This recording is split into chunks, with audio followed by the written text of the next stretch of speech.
Hola, hola, hola, ¿qué tal? ¿Cómo te va? Bienvenido a un nuevo repaso de la lección de Escuela Sabática de Jóvenes. Así es, nuestra Maranata Clase, y acá estamos una vez más para poder repasar nuestra escuela sabática que viene ahí bien profunda, viene para sumar, viene para enseñarnos cosas nuevas, viene para refrescarnos muchas otras, pero qué lindo que es con la ayuda del Espíritu Santo poder acercarnos a la escuela sabática, acercarnos a la Biblia y descubrir cosas nuevas que Jesús tiene para cada uno de nosotros. Así es, así es. Seguimos acá, hoy en este lugar todavía encerrados, pero ya vamos a volver al aire libre, antes de que nos cobren el alquiler del lugar, que en cualquier momento nos van a cobrar. Pero bueno, seguimos con una lección. A la semana pasada decíamos que Juan, en los primeros capítulos, habla acerca o presenta el inicio del ministerio de Jesús. Vimos la primera parte de lo que era Jesús, la preexistencia de Jesús desde la fundación y antes de la fundación del mundo. Vimos un poquito el primer milagro, que es una de las cosas que registra Juan nada más, y los otros evangelios no lo registran. Y la historia de esta semana es otro de esos acontecimientos que solo registra Juan. Una entrevista, y hay algo muy interesante en la forma que está escrito el libro de Juan. No es poesía, aunque es muy... Era muy común la escritura en forma casi de poesía en esa época, pero presenta por ahí palabras que están incorporadas a otra. Por ejemplo, antes de hablar de Nicodemo, habla de que Jesús conocía el corazón de los hombres. Y cuando habla de Nicodemo dice, era un hombre de los fariseos, como que hace que las ideas puedan estar conectadas, hace esa transición entre ideas. Y cuando yo estaba leyendo esto me acordaba, porque además de esta transición de ideas también te da conceptos que vos podés definirlos de una o dos maneras, y las dos maneras están bien, pueden ser correctas, ¿no? Y me acordaba, capaz que nada que ver, ¿no? Pero me acordaba de esos libros que uno leía cuando era chico. Yo no voy a decir de quién era, pero... Enciclopedia. No justamente, pero que te daba la opción de un final abierto. Y vos elegías, si querés que pase tal cosa, anda a esta página. Si querés que pase esta otra, anda a esta página. Y eran diferentes finales, pero eran parte de la historia, ¿no?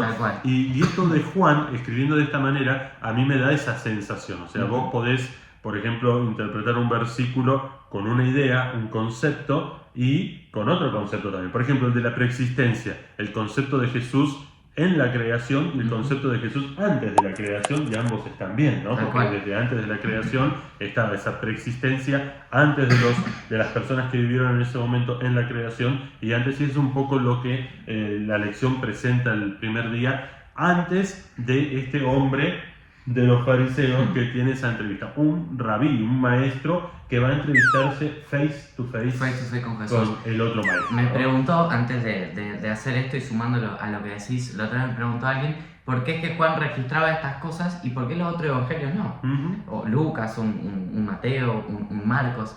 Y hay que recordar que cada uno de los evangelios está apuntado hacia un grupo diferente de personas. Está pensado de cierta forma como para decir un Mateo, por ejemplo, que era súper judío, era un capo máster en aquella época, como Mateo pensando cómo llegó a otros judíos para que entiendan que Jesús es el evangelio, es la buena noticia y quiero que todos sepan. Entonces todos los recursos y la forma que voy a escribir va a ser principalmente enfocado hacia ellos.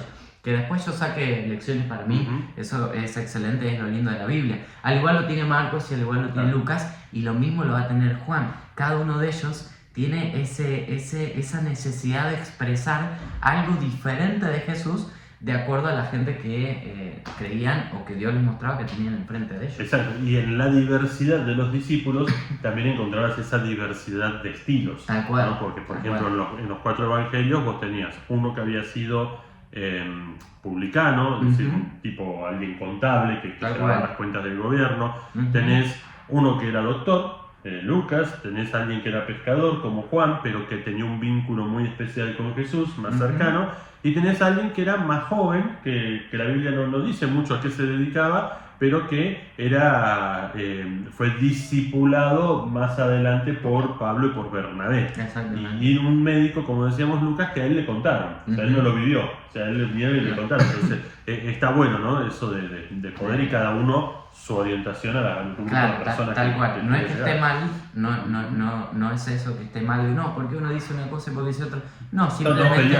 Claro, se pelearon, ¿qué pasó? No, simplemente que cada uno va a encarar de forma diferente porque necesitaba, por impresión y guía del Espíritu Santo, demostrar algo diferente.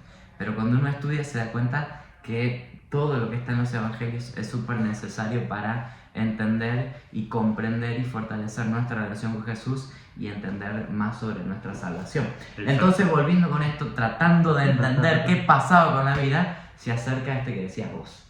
De noche, tranquilo, ¿cierto? Uno se imagina y se pregunta y escucha un montón de teorías. ¿Por qué será que se acercó de noche y no de día? ¿De noche será que hay menos gente?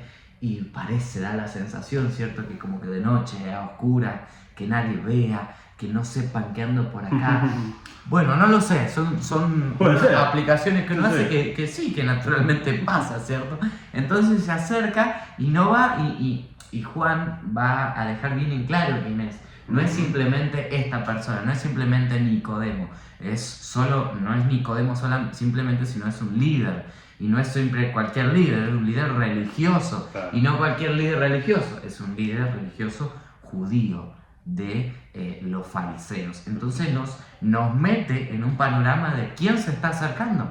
No era simplemente el Nico, el tranqui, Nico, ¿cómo andás? No, era alguien bastante particular, bastante especial. Y se acerca a Jesús diciéndole Rabí, ¿cierto? Como ablandando la cosa. Claro. Rabí, otra versión dice maestro, ¿cierto? Vamos a hablar entre maestros, ¿no? Vamos a hablar entre los que sabemos. Claro, ¿me entendés? No vamos a hablar simple, vamos a ser complejo. Lo que estoy preguntando es complejo, es algo que parece sonso, pero hay todo detrás que es un montón, y quizá hay un montón de discusiones en aquellos momentos que quizá son suposiciones de que se acerca este hombre, Nicodemo, a hablar con Jesús.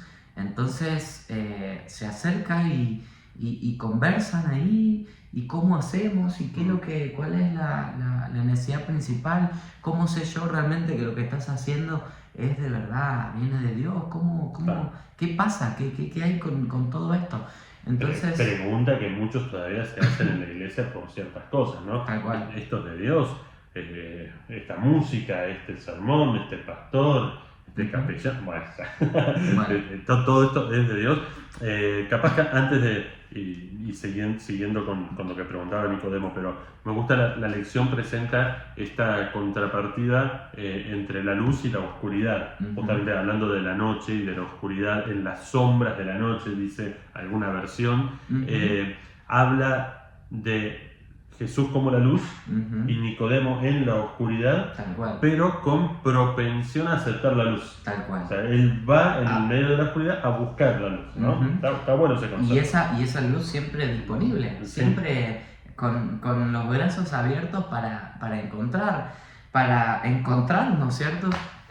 Y ojalá que cada uno, en la situación en la que esté, en mayor oscuridad de la vida, por diferentes circunstancias que nos encontremos, sepamos que Jesús siempre va a ser esa luz. Jesús va a ser siempre esa que nos va a despejar y nos va a dar tranquilidad a nuestra mente. A veces nos responde por medio de su palabra con cosas que digo, no me gusta esto, porque me lleva a tener que cambiar muchas cosas o nos genere rechazo. Pero sin embargo, todo lo que Dios nos deja, todo lo que Dios quiere para nosotros siempre va a ser lo mejor. Y eso es una disposición que yo tengo que tener. Entonces ahí Jesús le menciona esta frase tan conocida, ¿cierto? Le digo, para que nazcas, te digo toda la verdad y tenés que nacer de nuevo. ¿Y qué es nacer de nuevo? Y ahí empieza todo este pensamiento, como un hombre, ¿cierto? Tratando de racionalizarlo y tratando de bajar cómo es que alguien puede nacer de nuevo, volver a la panza, ¿cierto? Y ahí Jesús le explica nuevamente este concepto tan importante. ¿No sería que había entendido Nicodemo y que por ahí trataba porque como sabía por dónde venía la mano, trataba de tomar un atajo por ahí y tratar de llevar a la racionalización algo que tenía que entender un poco más por fe que por racionalización? O sea, está buena, ¿no? O sea, pensar eso, o sea, el líder termina, y es como que Jesús le dice, como siendo maestro en Israel no sabes estas cosas, claro. ¿no? Entonces, es interesante porque a veces, muchas veces, nosotros actuamos de la misma manera. Hay un escrito, hay un consejo muy claro de parte de Dios para nosotros, para nuestra vida, y es como que tratamos de racionalizarlo o tomar el atajo, ir por acá. Y capaz que llegue al mismo lugar, pero tomo un atajo que no es el que Dios me pidió en mi vida, ¿no? Entonces Dios me pide algo y nosotros buscamos darle la vueltita como para tratar no sé, de que el camino sea más ancho, de que las cosas sean un poco diferentes, ¿no? Tal cual. Me queda pensando esto que mencionás. Trayendo la pregunta para nuestra vida, para vos, para mí. ¿Qué cosas tengo que nacer de vuelta en mi vida? Porque quizá uno, aplicándolo cristianamente, ya nos entregamos por medio del bautismo, que es la expresión que se aplica y se enseña normalmente. Quizás no, pero pronto lo vas a hacer. Pero con el tiempo y con nuestra vida cristiana es un nacer de vuelta de nuevo todos los días. Exacto. Entonces, ¿qué cosas deberían hacer de nuevo? Y a veces me hago el sonso, me hago el desconocido. ¡Ay, qué será! Y ahí es donde el Espíritu Santo tengo que yo dejarme hablar por el Espíritu Santo para entender en qué cosas tengo que nacer de nuevo, qué cosas son las que debo mejorar y cambiar en mi vida personal. Y creo que hay un montón de otras cosas más para hablar, pero se nos va un poco el tiempo. Ya estamos casi en el tiempo. Tal vez dentro de esta conversación está el famoso y tantas veces recordado célebremente, pero no le quita importancia, que es el versículo de Juan capítulo 3, versículo 16, tan conocido, seguro que lo sabés de memoria, que casi que no hace falta que te lo digamos, pero dice, porque de tal manera amó Dios al mundo que dio a su único Hijo, que entregó a su único Hijo para que todo aquel que en él crea no se pierda, mas tenga vida eterna. Hablamos de esto un poquito en la primera lección, porque bueno, ahí justamente había una palabra medio en conflicto, que es la palabra monogenes, en griego, que algunos traducen como unigénito y otros como único, y bueno, que realmente la más correcta es único. Pero bueno, más allá de eso, este versículo presenta el plan de salvación, presenta a un Dios dispuesto a darnos todo, no a regañadientes, sino abriendo la posibilidad, un Dios cercano y un Dios que se interesa por cada uno de nosotros, porque entrega a Jesús para que muera por nosotros, para que a través de la muerte de Jesús o a partir de la muerte de Jesús, todo aquel que en él llega a creer en Jesús pueda tener vida eterna. Y fíjate, a mí me gusta esta parte, es para hablar un montón de este versículo, pero para tratar de resumirlo. Dios no te pide un sacrificio, no te pide cosas extremas. A veces hablamos de fe extrema. Dios no te pide cosas extremas para que tengas fe, sino que simplemente creas en Jesús y nazcas de nuevo. Y este concepto, no solo en un momento, en una pileta, en un bautisterio, sino el nacer de nuevo en un contexto más dimensionado, en una dimensión mayor, que es no simplemente el hecho de sumergirme en el agua, sino de comenzar una nueva vida con Jesús. Tal cual. Y eso me parece que es vital, y si cerramos o hablamos un poquito más, pero no más de eso, porque es la parte vital del Evangelio, ¿no? Tal cual. Bueno, creo que ahí... ¿Qué piensan ustedes? Porque no era para que no digas más nada. Nos queda hablar después del Bautista, pero quizás para cerrar esta idea te dejamos ahí para que continúes leyendo y terminando el capítulo, y la última parte que se habla sobre Juan el Bautista. Termina esta parte de esta conversación de los versículos, el 21, el que hace lo correcto se acerca a la luz, termina diciendo, ¿cierto?